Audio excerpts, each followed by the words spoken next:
Michael was a taxi driver in Brooklyn, New York. His life was hard but honest. Long nights driving through the city, saving every dollar to take care of his widowed mother and his younger sister, Emily. One night, around 2 a.m., Michael parked near a grocery store waiting for a passenger. He noticed a group of men dragging someone into an alley. Curiosity pulled him closer, and then he froze. The men shot the victim in cold blood. The killer, a tall man with tattoos, locked eyes with Michael.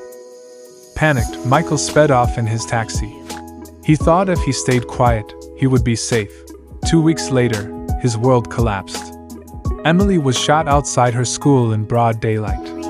The police labeled it gang-related violence. But Michael knew better. It wasn't random. It was a message to him. He went to the NYPD, filed a report, begged for help. But the gang had connections. The police buried the case. Witnesses were too afraid.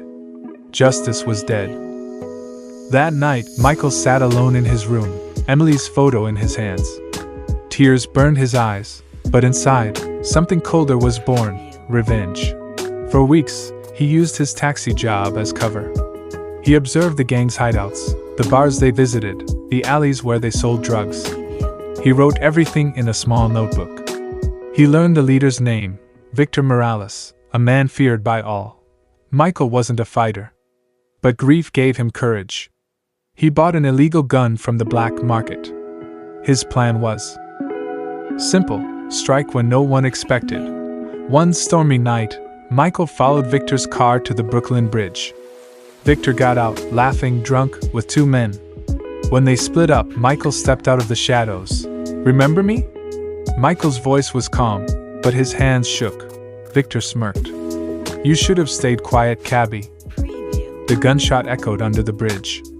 Victor staggered, his eyes wide with shock, before falling into the East River. The king of Brooklyn was gone.